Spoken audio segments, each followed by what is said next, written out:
श्री राम जय राम श्री राम जय राम श्री राम जय राम जय राम श्री राम जय बोले सच्चिदानंद भगवान की जय हो। सत्य सनातन धर्म की जय हो। मनुष्य शरीर को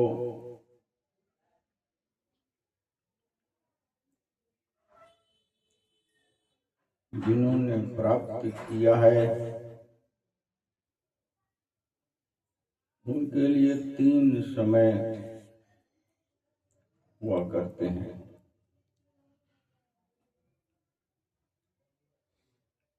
एक समय होता है इस संसार में जागतिक व्यवहार का, और दूसरा होता है शुभ कर्म का, तीसरा होता है ज्ञान का। जिन लोगों ने अपने जीवन में आत्म कल्याण करने का निश्चय किया हुआ है, जो चाहते हैं कि हम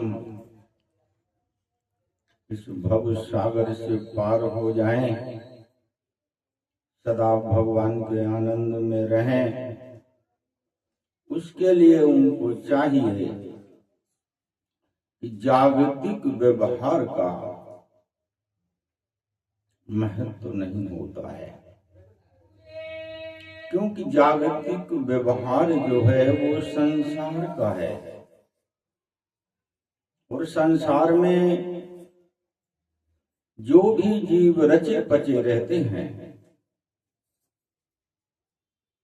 वो जीव भगवान से संबंध नहीं बना पाते हैं, और जागतिक व्यवहार को छोड़ा भी नहीं जा सकता है। इसमें रहना भी होता है, लेकिन उतना ही व्यवहार को महत्व देना चाहिए जितना की आवश्यकता है। दूसरा होता है शुभ कर्म। शुभ कर्म का त्याग कभी भी और किसी भी अवस्था में नहीं किया जाता है। अशुभ कर्म का त्याग सदा सर्वदा किया जाता है। कर्म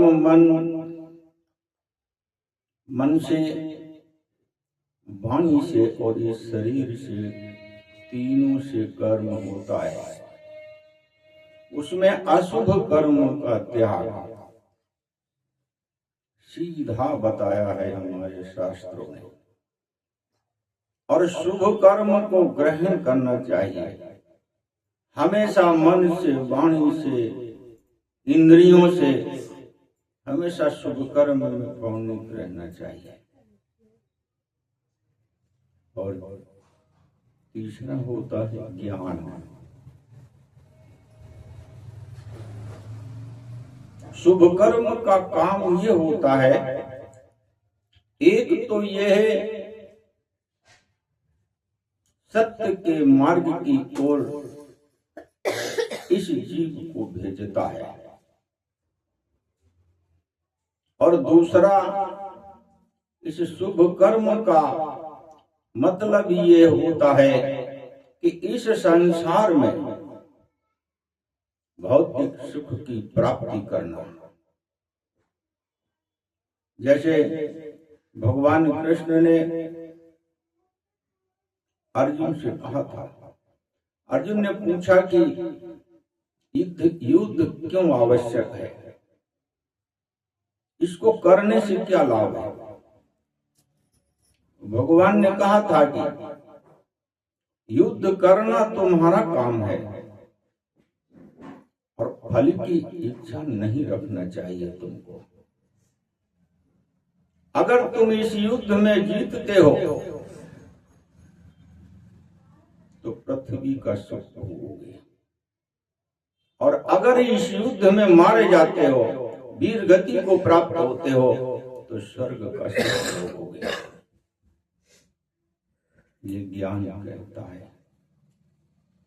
और शुभ कर्म का काम इतना ही है, यह आपको ज्ञान की ओर प्रेरित कर देगा। और अशुभ कर्म ये इतना दुखदाई होता है कि हृदय को कुलसित कर देता है, और यह 84 में जीव को दुख ही देता है। इसलिए दो चीजों का त्याग करना होता है। एक अशुभ कर्म का त्याग सदा किया जाता है, और जागतिक व्यवहार का भी त्याग किया जाता है, लेकिन उसमें रहते हुए आवश्यकता के मुताबिक ही करना होता है। और शुभ कर्म यह सुख का फल देता है, और धर्म की ओर इस जीव को प्रेरित करता रहता है। प्रेरित करने से यह लाभ मिलता है कि जो ये कर्म करता है जीव, यह कर्म निष्काम भाव का ज्ञान करा देता है। निष्काम भाव से मतलब ये होता है कि कर्म तो करना है,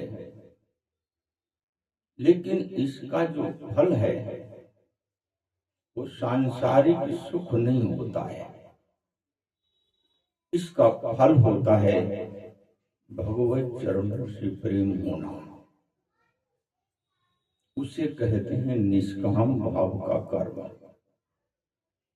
जो शुभ कर्म प्रभु जी के चरणों को दिखाता हो, सच्चे माने में वही निष्काम कर्म होता है, और ये ज्ञान नहीं आता है। ज्ञान जब तक ये जीव निष्काम कर्म में परिणत नहीं होगा, तब तक ज्ञान के दो पहलू और हैं, उन तक ये जीव नहीं पहुंच सकता है। जिस प्रकार से बगैर शुभ कर्म किए हुए निष्काम कर्म की ओर नहीं पहुंच सकता है, उसी प्रकार से निष्काम कर्म करते हुए ये जीव जब आगे बढ़ता है, तब आत्मज्ञान की ओर परिणत होता है। आत्मज्ञान ये अनुभव कराता है कि तुम्हारे जो 3 शरीर हैं, पंच भौतिक शरीर, क्षितिजल पावक गगन समीरा, पंचरचित यति अधम शरीरा। क्षितिजल पावक गगन समीरा, पंचरचित यति अधम शरीरा। पृथ्वी, जल, वायु, आकाश और अग्नि, 5 तत्वों से जो ये शरीर बना है, ये शरीर आप नहीं है। ये आत्मबोध बताता है। वो ये भी बताता है कि ये जो पंच भौतिक शरीर है, इसी के अंदर एक सूक्ष्म शरीर होता है। मन, बुद्धि, चित्त और अहम, ये जो सूक्ष्म शरीर होता है, ये भी आप नहीं है, प्रकार का होता है। जब ये जीव काम, क्रोध, मद, लोभ, ईर्ष्या, द्वेष, संसार की आसक्ति में जब ये परिणित रहता है, तब इसको अज्ञान की प्राप्ति होती है, किसी जीव को। और अज्ञान की जब प्राप्ति होती है उसी समय पर इसके कारण शरीर का निर्माण हो चुका होता है। और कारण शरीर जब मिल जाता है तो दो शरीर और निश्चित हो जाते हैं, सूक्ष्म शरीर और पंच भौतिक शरीर। जिस समय पर इस जीव ने संसार से प्रेम किया, भगवान की माया से प्रेम किया और परमात्मा को जिस समय पर इस जीव ने छोड़ा, उसी समय पर अज्ञान रूपी कारण शरीर का निर्माण इस जीव का स्वयं से हो जाता है। और फिर 84 लाख योनियां निश्चित हो जाती हैं।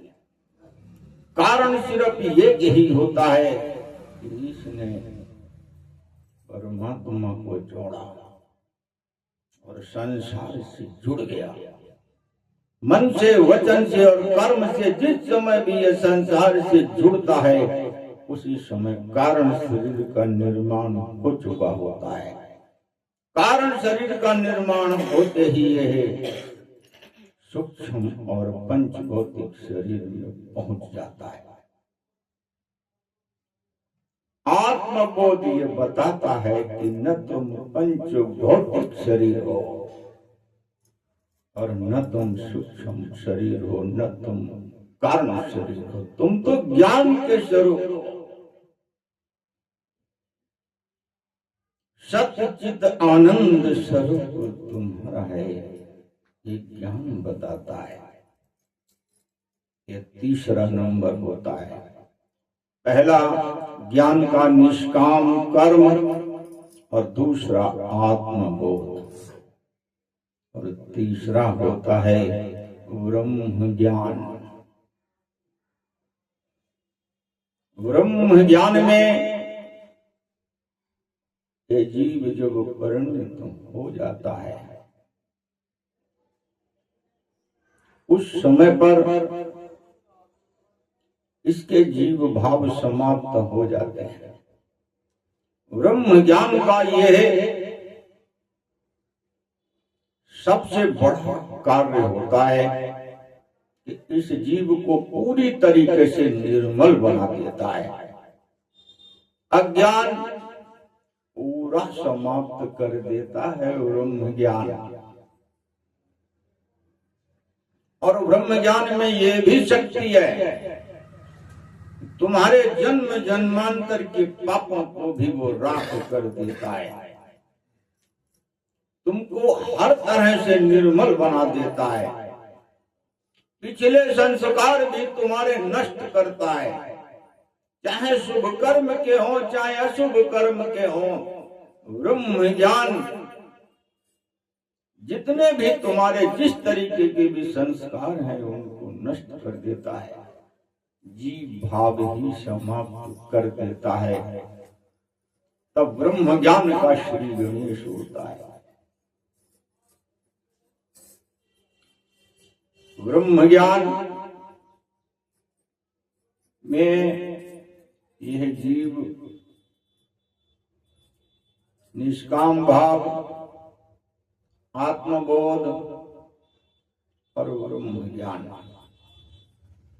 सर्वत्र यह जीव प्रभु जी के चरणों से प्राप्त करता है। क्योंकि शुभ कर्म में प्रणित रहना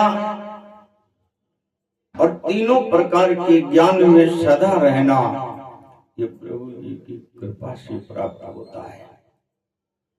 और प्रभु जी की जो कृपा है वो कैसे प्राप्त होती है?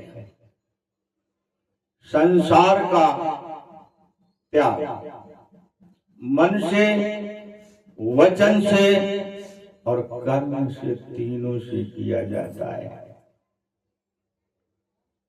जब ये जीव निश्चित करता है कि मुझे मनुष्य का शरीर मिला है, मुझे मनुष्य शरीर मिला है, इसलिए मुझे इसका सदुपयोग करना है और इसका सदुपयोग है आत्म कल्याण की ओर सदा चलते रहना।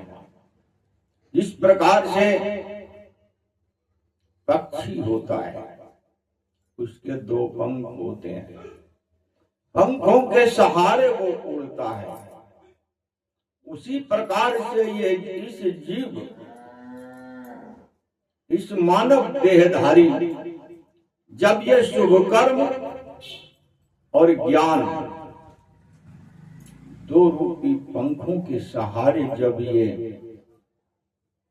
अपने जीवन को चलाता है, तब यही जीव पूर्णता को प्राप्त होता है। इसकी यात्रा इसी जीवन में समाप्त हो जाती है। और ये मिलता कहाँ से है?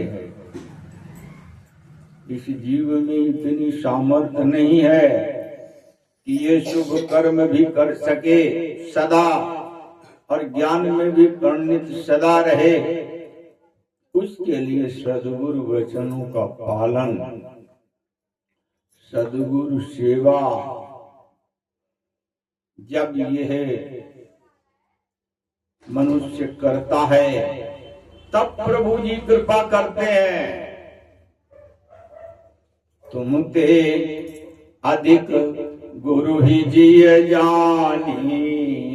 जो लोग तुमसे भी अधिक, महर्षि वाल्मीकि जी कहते हैं कि जो लोग परम पिता परमेश्वर से भी अधिक अपने सद्गुरुदेव भगवान को जो मानते हैं, जो जानते हैं, उनके हृदय में सदा वास करो। तुम ते अधिक गुरु ही जिय जानी, सकल भाई से वही सन्मानी। तिनके हृदय सतन सुखदायक, बसहु बंधु से सहर गुनायक। जो लोग आपसे भी ज्यादा अपने सद्गुरुदेव भगवान को मानते हो, जानते हो, उनकी सेवा करते हो, उनके वचनों का पालन करते हो, हे परम पिता परमेश्वर,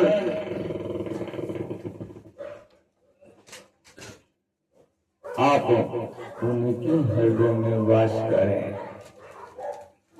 यह ब्रह्म ऋषि वाल्मीकि का भगवान के चरणों पे आग्रह करना हुआ है, तब सत्य का मार्ग खुलता है। इसलिए ऐसा मार्ग किस लिए दिया है? हमारे शास्त्रों में तत्वदर्शी महापुरुषों ने किस लिए दिया है? सद्गुरु वचन को क्यों सबसे ज्यादा महत्व दिया गया है? इसलिए कि सद्गुरु तत्व ज्ञानी होते हैं, उनकी दृष्टि में परम ब्रह्म परमेश्वर सदा रहते हैं। इसलिए उनको न संसार से प्रेम होता है और न उन्हें शिष्य से प्रेम होता है। उन्हें किसी से भी प्रेम नहीं होता है। संपूर्ण संसार में उन्हें अगर प्रेम होता है तो सिर्फ परम ब्रह्म परमेश्वर, परम पिता परमेश्वर से होता है। जो ऐसे महापुरुष हैं, उनकी सेवा में जब तुम जाओगे और उनकी सेवा करोगे, तो उनकी सेवा क्या होती है? उनकी सच्ची सेवा ये होती है कि तुम अगर परम पिता परमेश्वर की प्राप्ति के लिए उनके पास जा रहे हो, तो अपना वो सब कुछ तुमको न्यौछावर कर देते हैं, सब कुछ दे देंगे, शुभ कर्म भी देंगे, ज्ञान भी देंगे, अपना तप भी देंगे, अपना आशीर्वाद भी देंगे। अगर तुम आत्म कल्याण के मार्ग पे चल रहे हो, अब फिर तुम सद्गुरुदेव भगवान के चरणों में जाते हो, तो वो आपको सब कुछ दे देंगे। लेकिन अगर तुमने संसार को मांगा, ये पुत्र मिल जाए, ये बिजनेस बढ़ जाए या अन्य काम हो जाए, अगर आप ये सब मांगोगे उनसे तो दे तो वो देंगे। क्यों? कि उनका हृदय सदा उदार होता है। हेलो, जय सिया राम, जय जय। नहीं, वहां से कुछ नहीं बैठा। अच्छा, वो तो लगाया नहीं, वो तो वहां रखा है उसके अंदर। बोलिए सच्चिदानंद भगवान की जय हो। ये कुछ गड़बड़ कर रहा है। हेलो,